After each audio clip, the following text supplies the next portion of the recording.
Hi there and welcome to another Transformers review from Hellhound, and this week we're looking at Titans Return's Triggerhappy and also Siege War for Cybertron Blowpipe.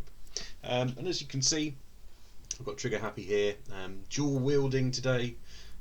This bright blue thing, lump of plastic in the left hand is Siege War for Cybertron Blowpipe.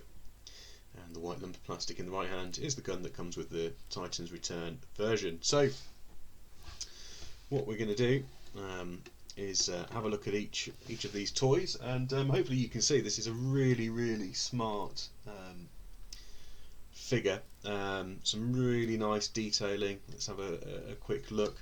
We've got the nice red faceplate, and also some yellow eyes, bit of blue as well, just in the face. You'll see, as with lots of my figures, I've got some repro labels on here as well, which obviously aren't standard, but there's some really nice silver and gold detailing on the torso there, some silver on the legs, light blue flashes, and a really interesting white Decepticon symbol. I'm a sucker for Autobot and Decepticon symbols that aren't red or purple. Okay, right, let's put Triggerhappy to one side and talk about Blowpipe. So the Titans Return release of Triggerhappy came with a weapon which we'll talk about in a minute. And the Takara release did come, I believe, with a Targetmaster partner. But one of the features of War for Cybertron in its various forms is sort of being able to add additional weapons to your Transformers toys. And one of the ways that they do that is through, I think they're Blastmasters now, is that what they're called? Battle Masters, the new name for Targetmasters. One of the first ones released was Blowpipe. So this is him in his blaster mode, sort of asymmetrical double-barreled weapon. Looks pretty decent actually. And it also came with this blast effect, which looks quite nice. I think you can only add it to one of these posts, but it looks pretty decent.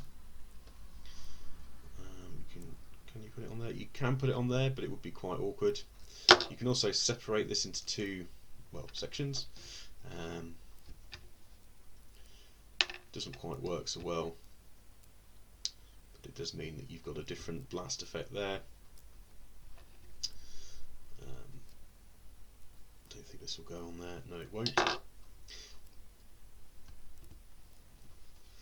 Okay, and to transform him, what you do is you pull out the arms here, unclip the legs and separate those.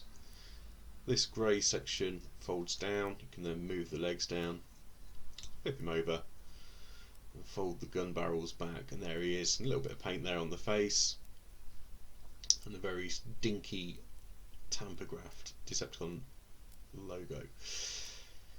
It's got a ball joint at the arms, so you get some decent motion there, and the same at the hip.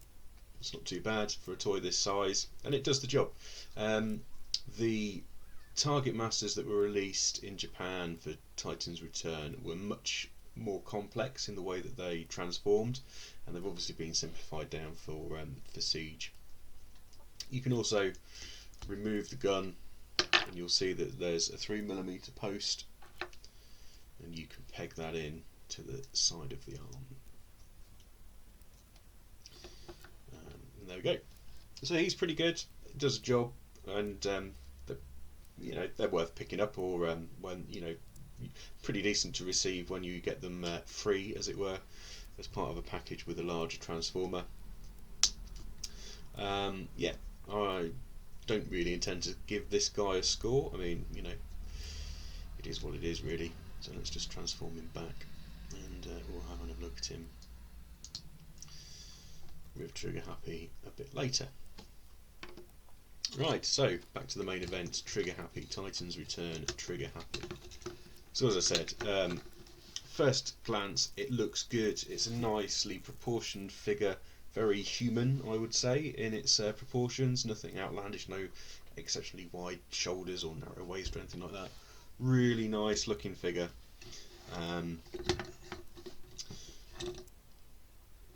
Looks good from the front, looks pretty compact from the back, just with this jet nose. Yes, you've got two gun barrels on the side of the arms and the wing, very reminiscent of the original G1 toy, but they don't really feel out of place or get in the way. Right, let's take the weapon and we'll remove. Let's do articulation first. This is a really well articulated figure. So as with all of the Titans Return figures, we've got a ball joint in the head, which is somewhat restricted because of the way that the head transforms, but not too much of a problem. We've got a hinge here at the shoulder, which gives you a nice sort of 90-degree motion there, and it can also swivel a full 360, so that's very good. There is bicep rotation, which is hindered by the wing and the gun, but again doesn't really cause too much of a problem. You got 90-degree, just over 90-degree at the elbow, and because of the transformation you can sort of flip the wrist in, but there's no there's no resistance there, so it's not particularly useful. And if you wanted to, I suppose you could transform his hand into a gun hand, which is pretty cool. Yeah.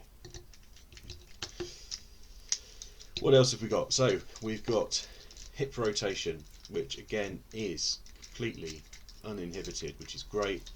We've got ball joints at the hips, so we've got full range of motion there. We've got a swivel joint at the thigh, and we've got this fantastic, mainly due to the transformation, fantastic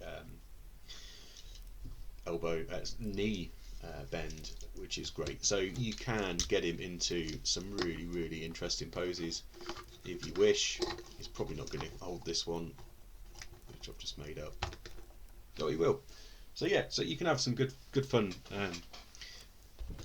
getting this guy into some good poses. And on the pose front there is a port here for a display stand, which is how I have mine displayed.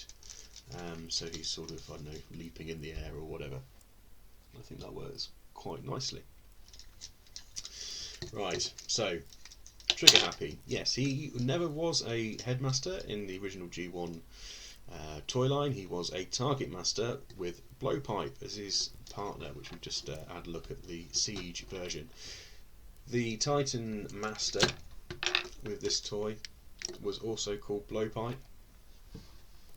So hopefully this is going to focus on the head.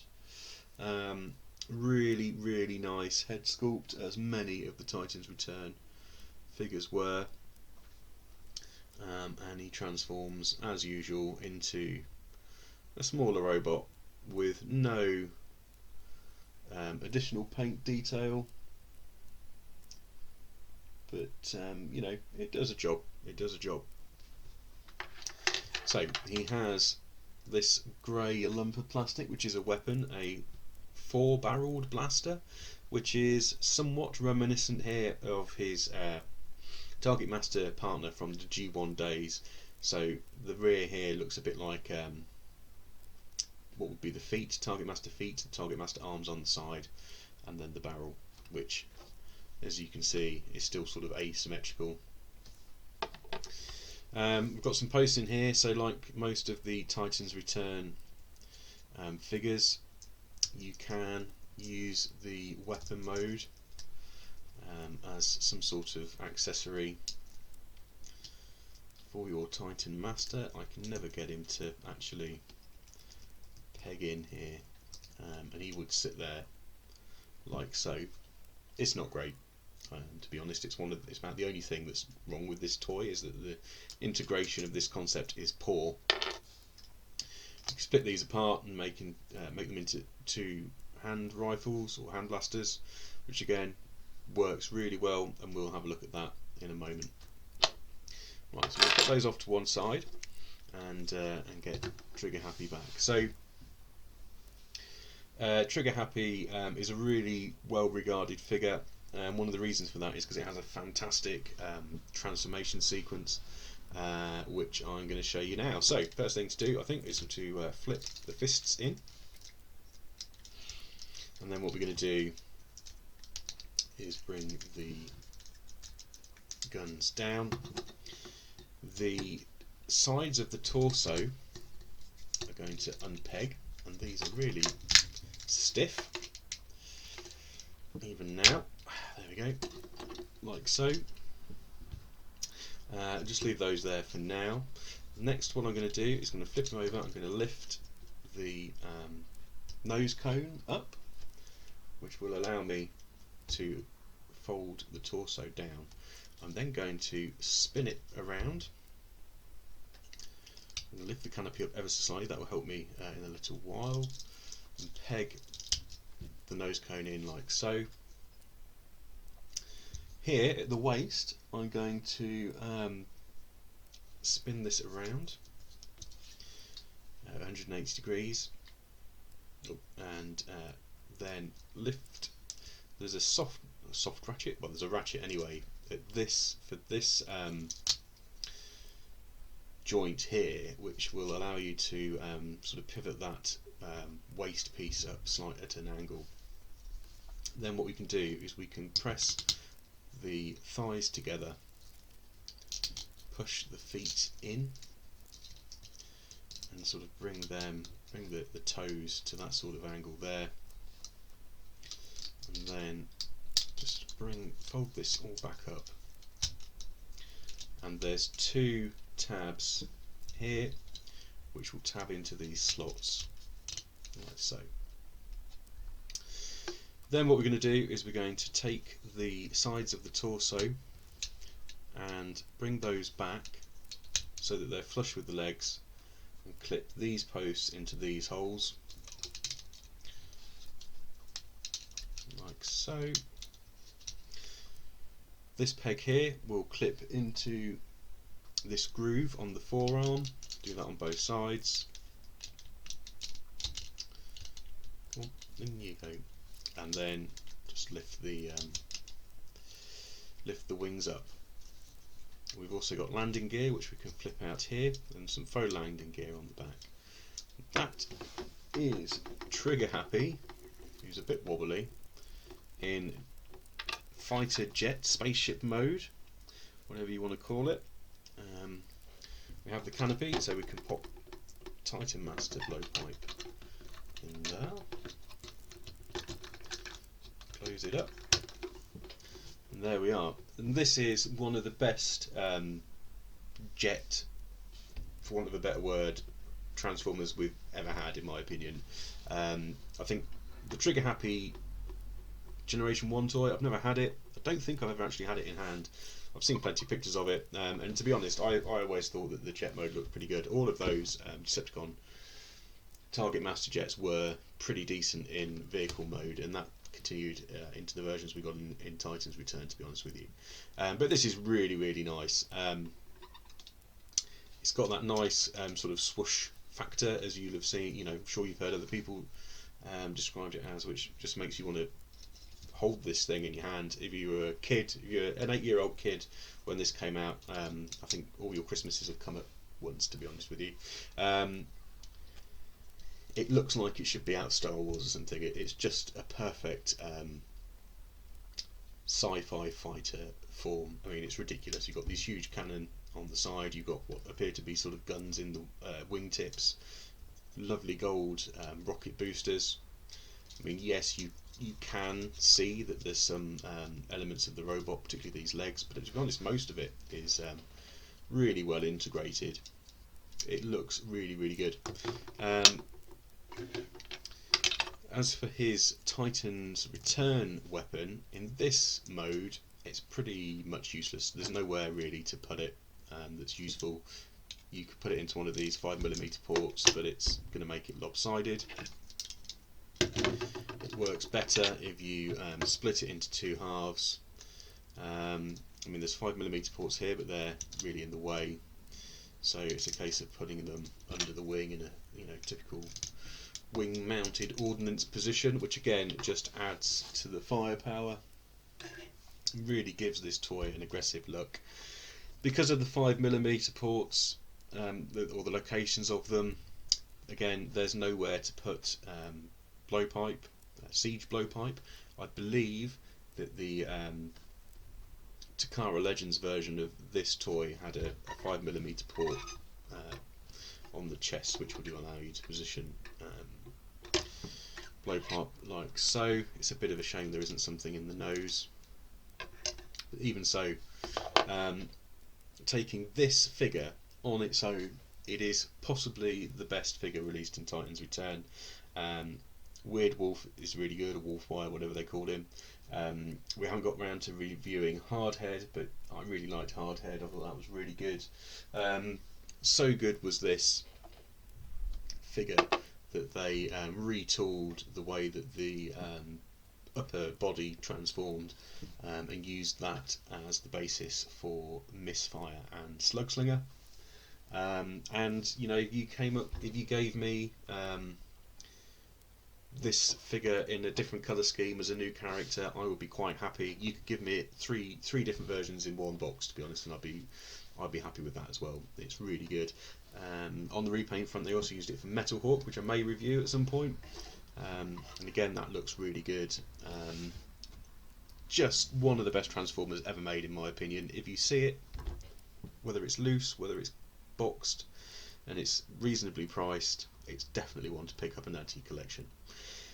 5 out of 5. Yes, I'd give it a 6 out of 5 if it wasn't breaking my own scheme. It's just great. Absolutely fantastic Transformer, worth picking up. Yeah, just a joy of a toy to own. I hope you've enjoyed this review, and you can join me next time, and I think we may look at Siege Hotlink.